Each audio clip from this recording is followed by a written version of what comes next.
अब पीओके के साथ बलूचिस्तान भी आएगा भारत, पाकिस्तान हो गया कंगाल। आईएमएफ नहीं दे रहा उधार पैसे तो पाकिस्तानी विदेश मंत्री आए भारत के कदमों में। भारत में क्या श्रीलंका भी हो जाएगा शामिल? नमस्कार दोस्तों, स्वागत है आपका प्लेनेट 4 पर। दोस्तों, भारत का पड़ोसी मुल्क पाकिस्तान जो भारत से ही बना है, जिसके पास अपना सर ढकने के लिए तिरपाल खरीदने तक के पैसे नहीं थे, तभी सन 50 में भारत ने उसे 55 करोड़ रुपए देकर तिरपाल खरीदने में मदद करी। एहसान फरामोश पाकिस्तान ने उन पैसों से हथियार खरीदे और 65 के बाद से लगातार कई बार भारत पर अटैक कर चुका है। वहीं अगर पाकिस्तान अपने पैसों का गलत इस्तेमाल ना करता तो आज जिस मुहाने पर लटका हुआ है यह दिन उसे देखने नहीं पड़ते। पाकिस्तान तबाही से बिल्कुल एक कदम दूर खड़ा है। अब यहां से एक कदम भी आगे पाकिस्तान ने बढ़ाया तो पाकिस्तान बिल्कुल तबाह हो जाएगा और वह दिन दूर नहीं जब भारत का पीओके पर कब्जा होगा। साथ ही पीओके के साथ बलूचिस्तान भी भारत में शामिल होगा। भारत भी इसी उम्मीद में कब से बैठा हुआ है कि कब पाकिस्तान श्रीलंका की तरह आर्थिक दृष्टि से तबाह हो जाए और भारत आसानी से पीओके को हासिल कर ले। उधर पाकिस्तान के नेता दुनिया में टहल पहल कर मदद की भीख मांग रहे हैं, लेकिन कोई भी देश पाकिस्तान के कटोरे में एक सिक्का भी डालने को तैयार नहीं है, क्योंकि सबको पता चल चुका है कि पाकिस्तान को तबाह होने से कोई बचा नहीं सकता। अगर पाकिस्तान की आर्थिक मदद की गई तो ये पैसे वापस मिलने बहुत मुश्किल हो जाएंगे। अब ऐसी स्थिति में पाकिस्तान इंटरनेशनल मॉनेटरी फंड यानी कि आईएमएफ के पास दौड़ा गया। पाकिस्तान को उम्मीद थी कि आईएमएफ से उसकी मदद हो जाएगी। आईएमएफ की ओर से पाकिस्तान के सामने कई शर्तों को रख दिया गया। पाकिस्तान एक एक करके शर्तों को मानता भी गया, लेकिन बीते कल आईएमएफ ने एक बार फिर नई शर्त पाकिस्तान के सामने रख दी है। आईएमएफ जिस तरीके से पाकिस्तान के साथ खेल रहा है उससे पाकिस्तानी मीडिया में कहा जा रहा है कि आईएमएफ पूरे पाकिस्तान को तबाह हुआ होता देखना चाहता है। आपको बता दें कि अगर पाकिस्तान को तबाही से बचाना है तो इस वक्त पाकिस्तान को 25 अरब डॉलर की सख्त जरूरत है। 25 अरब डॉलर बहुत बड़ी कीमत है।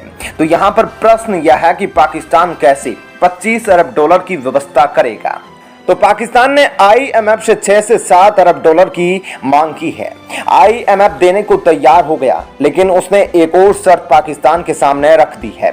अगर पाकिस्तान को तबाही से बचाना है तो 6 से 7 अरब डॉलर से कुछ नहीं होने वाला। इसके जवाब में पाकिस्तान ने आईएमएफ से कहा कि वो 4 से 5 अरब डॉलर सऊदी से ले लेंगे। लेकिन यहाँ पर आईएमएफ ने पाकिस्तान के साथ बड़ा खेल खेल दिया है। इंटरनेशनल मॉनेटरी फंड यानी कि आईएमएफ की ओर से कहा गया कि पहले पाकिस्तान सऊदी अरब से 4 से 5 डॉलर की व्यवस्था करे, उसके बाद फिर आईएमएफ की ओर से 6 से 7 अरब डॉलर दिए जाएंगे।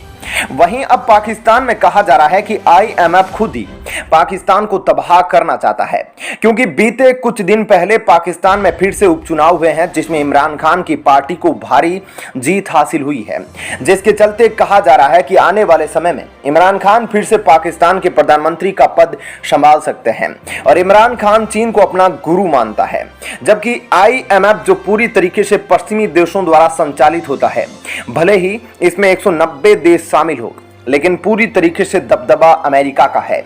अमेरिका और चीन एक दूसरे के कट्टर दुश्मन माने जाते हैं, इसलिए आईएमएफ यह सुनिश्चित कर लेना चाहता है कि क्या आने वाले समय में इमरान खान फिर से पाकिस्तान के प्रधानमंत्री बन सकते हैं। अगर ऐसा होता है तो संभावना यही जताई जा रही है कि पाकिस्तान को उधार के तौर पर आईएमएफ पैसा नहीं देने वाला। वहीं यह भी कहा जा रहा है कि अगर पाकिस्तान को आईएमएफ लोन देता भी है लेकिन उसमें देरी करता है तो पाकिस्तान की स्थिति बिल्कुल डामाडोल हो जाएगी, जिसे बर्बाद होने से कोई नहीं बचा पाएगा। जिन जिन देशों के पास पाकिस्तान मदद के लिए जा रहा है वे देश पहले पाकिस्तान को कह रहे हैं कि जब तक आईएमएफ से पाकिस्तान को लोन नहीं मिलता तब तक वे पाकिस्तान की सहायता नहीं कर सकते। वहीं पहले से ही चीन पाकिस्तान को काफी मदद दे चुका है। अब चीन भी पाकिस्तान को कर्ज देने में कोई दिलचस्पी नहीं दिखा रहा। इस वजह से बीते कुछ दिन पहले पाकिस्तान के विदेश मंत्री बिलावल भुट्टो ने कहा था कि वह भारत के साथ फिर से अपने व्यापार को शुरू करना चाहते हैं। दोस्तों, ये थी इस वीडियो की पहली खबर। अब आइए आपको दूसरी खबर के बारे में बताते हैं। दोस्तों, किसी डूबते हुए को क्या चाहिए? एक तिनके का सहारा। श्रीलंका डूब रहा है और भारत उसका सहारा बन रहा है। भारत की ओर से अनाज, पेट्रोल, दवाइयां और आर्थिक मदद पहुंचाई जा रही है। इन्हीं सब को देखकर एक बार फिर से यह प्रश्न उठने लगा है कि क्या भारत और श्रीलंका एक बार फिर एक होने जा रहे हैं? क्या श्रीलंका भारत में शामिल हो जाएगा? क्या भारतीय संविधान में ऐसा कोई नियम है कि श्रीलंका को भारत में शामिल किया जा सकता है? तो आखिरकार भारत ने अभी तक श्रीलंका को क्या क्या मदद की है, आपको बता दें। अभी हाल ही में भारतीय विदेश मंत्रालय की ओर से रिपोर्ट आई, जिसके अनुसार भारत ने अब तक श्रीलंका में 3.8 बिलियन डॉलर की आर्थिक मदद की है। 3 अप्रैल को 1.5 लाख मीट्रिक टन पेट्रोल और डीजल की सहायता पहुंचाई है। वहीं आर्थिक सहायता के तौर पर 1 अरब डॉलर की क्रेडिट लाइन जारी कर दी गई है। वहीं भारत की ओर से श्रीलंका को अनाजों की भी सप्लाई की जा रही है।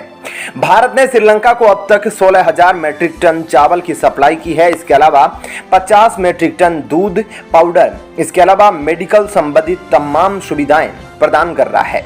जब चीन श्रीलंका को बर्बाद करने में तुला है, तो भारत श्रीलंका के लिए सबसे बड़ा सहारा बन रहा है।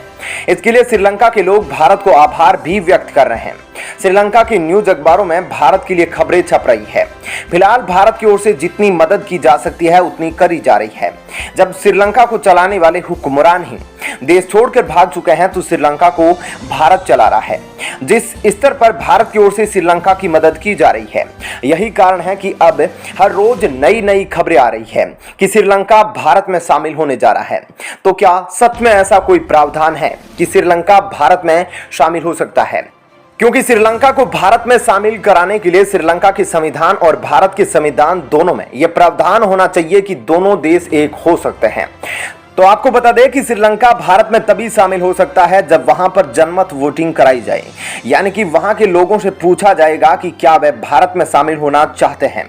अगर शामिल होने वाले लोगों का प्रतिशत ज्यादा होता है, तो भारत श्रीलंका को शामिल करने पर विचार कर सकता है। भारत के संविधान में यह पहले से ही प्रावधान है कि किसी भी देश के कोई भी भूखंड या उसके राज्य को शामिल करके एक अलग राज्य का दर्जा दिया जा सकता है और उस राज्य में भारत के अन्य राज्यों की तरह सारी सुविधाएं दी जाएगी।